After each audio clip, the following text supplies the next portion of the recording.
microphone, cool. I mean, there's something there.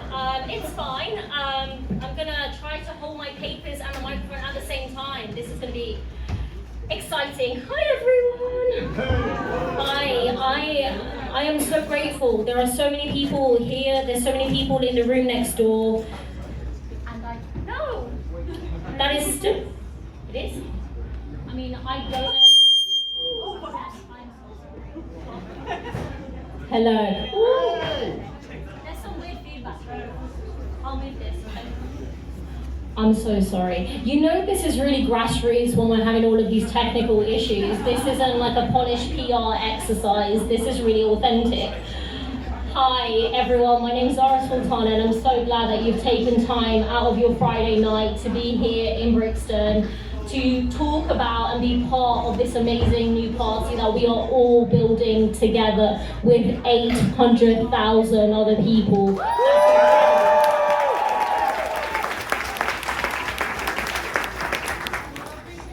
When I first got into politics, I definitely didn't think I would be part of this process with Jeremy Corbyn, building this left-wing grassroots democratic party, and it is truly the honour of my life, and I'm so glad to be able to share that with you.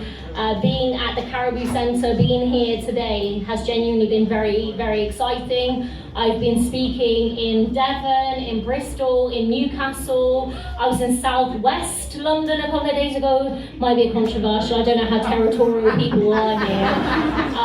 But tonight has been immense and I'm very, very grateful. It makes a change to be in a club. My usual workplace, as many of you might know, is Westminster, where a lot of my colleagues I find to be dishonourable members of Parliament, if I'm honest with you. And I'm not sure how many of you have been paying attention, but there's a deputy leadership race in the Labour Party, and the choices are between two people, both of whom have voted to keep the two-child benefit cap, both of whom have voted to scrap winter fuel payments for elderly people, both of whom have voted to cut disability benefits, both of whom have voted to prescribe Palestine action, and both are equally as complicit in the genocide in Gaza and the flow of arms sales to the apartheid state of Israel. So I don't really know what choice is being presented, and I'm so glad I have nothing to do with that.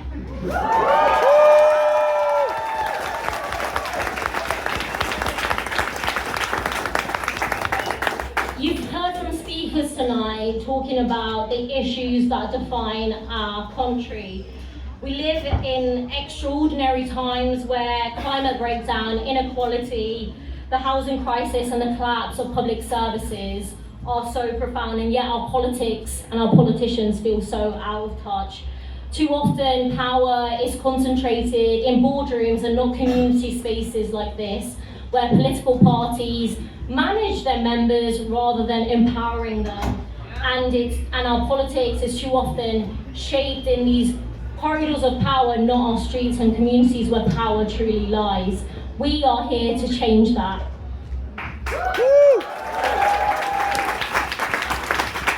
We are here to change a political system that has been captured by political careerists chasing titles and positions, by parties that are too interested in focus groups and lobbyists, whereas ordinary people here, people who aren't here, are left frustrated, alienated and ignored.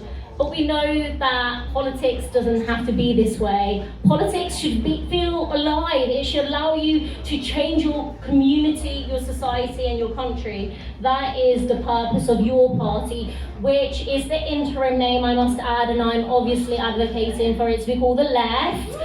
Hint, for everyone who will be able to vote at some point in the very near future.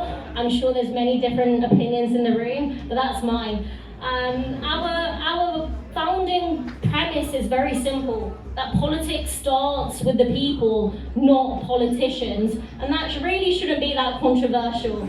Democracy cannot be a box-ticking exercise every 4 years. It has to be a habit, a muscle, something that gets stronger every time we use it. And so a party that is being built right before our eyes isn't just progressive in policy, it has to be radical in its method too. One that doesn't wait for permission to be able to organise and do things that changes our country from the ground up, rooted in our communities, in our workplace struggles and our everyday issues. And in our party, members aren't spectators, you're the decision makers. That is very important to what we're fighting for and what we're building. And not to get too technical with you, but what I've been fighting for is a conference arrangements committee that is not just led by MPs, including myself. It has to be gender balanced, it has to be racially diverse, it has to be regionally diverse too.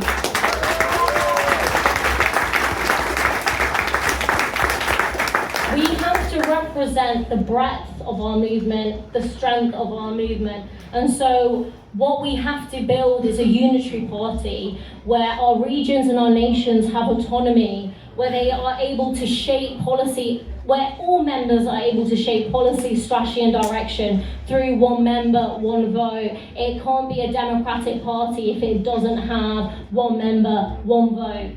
That isn't just hypothetical or just a theoretical exercise. It is practical and it is achievable. It's how we build a party that is principled, dynamic, and above all, democratic. And this might sound a bit weird coming from me, but politics has to be more than just winning elections. I literally wouldn't be here if it wasn't for elections, because that's how I have my job. But what we are building is a movement that enriches our social base. It has to change how politics feels for ordinary people. We have to replace the cynicism that is so deeply entrenched in our communities with hope, but not a vague, abstract form of hope, one that is rooted in action and material gains. If we do not make people's lives better, why are we doing this? That has to be at the heart of it. The crises, you all know them, are too big for tinkering. They demand bold, collective vision. When we're talking about the climate crisis, when we're talking about the cost of living, when we're talking about housing, when we're talking about inequality. And so you have to be shaping this, and that platform is what this party will give you to build social power in our communities that will lead to the electoral gains, because otherwise we are going to leave a vacuum. So we need to kick out the Tories, we need to tell Reform to fuck off, and then there's the Labour Party, the Genocide Party, the Austerity Party, and now also the Nonce Party.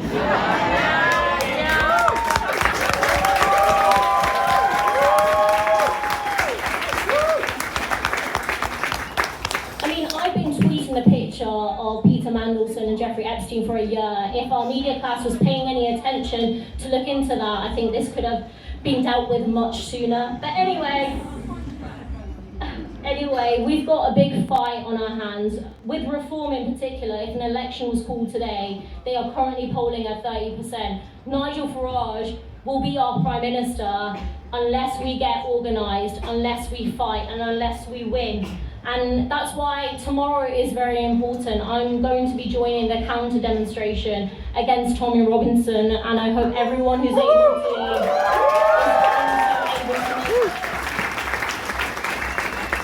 We don't just fight the fascists at the ballot box, we fight them in the streets as well. That's the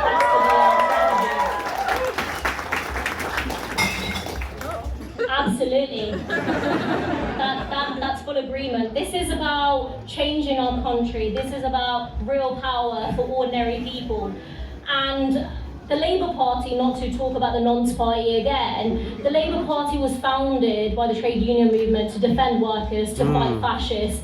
But the state of that party under Keir Starmer has a Prime Minister that is literally echoing Enoch Powell with the Island of Strangers. Shame on him, and shame on every Labour MP that went and defended that. That is indefensible. Shame.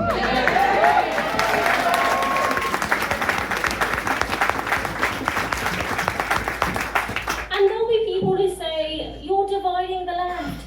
No, we're not. The Labour Party divided the left. The Labour Party embraced austerity, threw migrants under the bus and watered down workers' rights and enabled genocide. So we are standing up and fighting for the left. They are not the left. We have to be clear about that.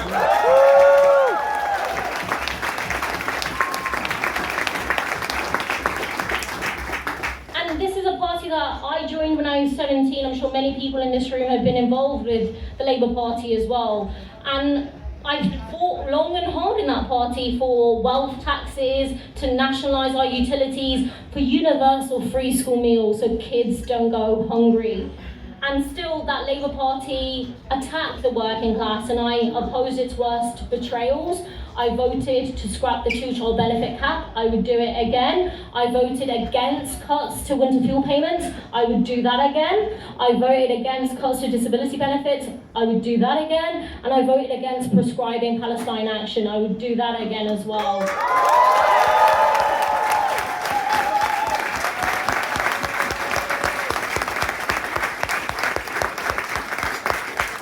I have absolutely zero regrets. And the whip was taken off me, not because I broke any rule, but because on a weekly, if not daily basis, I was holding this Labour government to account on genocide.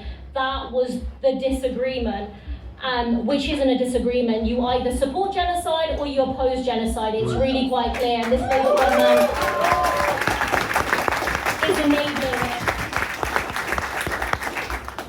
So leaving the Labour Party wasn't a matter of if, it was a question of when. And so when I left on my own terms, during a week where the stakes were clear. This was the week where the Labour government supported cuts to disability benefits and prescribed Palestine action. A government and a party that chooses arms dealers over disabled people, protects war criminals and labels people of conscience as terrorists. That party is dead, and so it should be.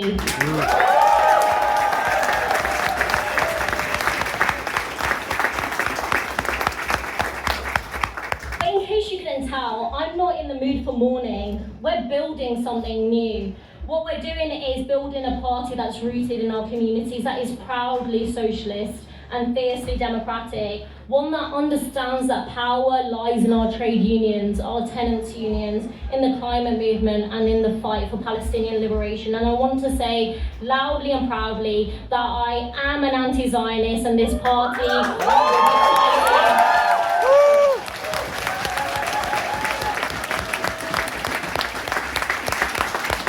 The fight for a free Palestine is the moral duty for our times, and I believe it should be a secular state that is democratic with equal rights for everyone, and that's the policy that we should be fighting for.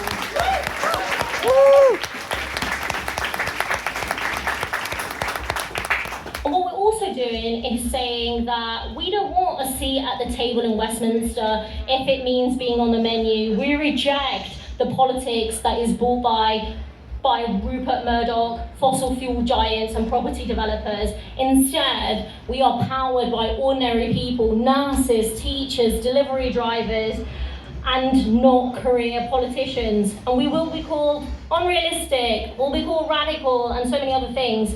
But what I think is unrealistic is expecting people to live on starvation wages in mouldy flats while billionaires hoard wealth, unimaginable wealth, and politicians gaslight us. That's what's unrealistic. That's what we need to change. And so we will not be giving the media an inch, the media who are not our friends but our class enemies. We will stay rooted in our communities, in our principles, and in our movement. And the way we win is by organising with renters fighting eviction, opposing fascists in our streets when they come and incite hatred, standing on picket lines with striking workers, demanding an end to the genocide, and holding politicians and governments to account for their complicity.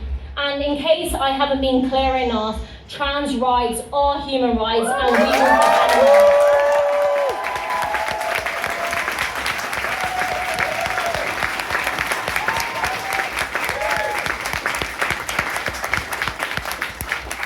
If you look at Westminster, I can understand why many people feel like our politics is broken, but it is not beyond repair. You are evidence of that. People are angry. I am too. In fact, we should be fucking furious when we look at the levels of inequality and poverty in our country, or the super rich hoard all the wealth. But we are not going to take that anymore, are we? No! We are here to to say that we will fight for our communities and we will fight for a socialist country, bottom up, not top down, built by ordinary people, built by you. And so, if I can, let me take you to a place where politics isn't done to you, but by you, where councils reflect their communities, where policies serve the many, and equality and fairness drive the national conversation. That is the vision, that is what we can achieve, but it's not going to be easy. Nothing ever is. When we look at everything our class and our trade unions and the labour movement have achieved, whether it's the right for women to be able to vote, whether it's the NHS or workplace rights, they have been long, hard struggles. People have fought, people have died, and so we understand the task ahead. But the alternative is sitting back while our democracy rots and fascism growls at the door. That is not acceptable. That we have to fight. So let's build, let's organise, and let's empower. And ultimately, the time is now. You guys are ready, and together we will change British politics forever.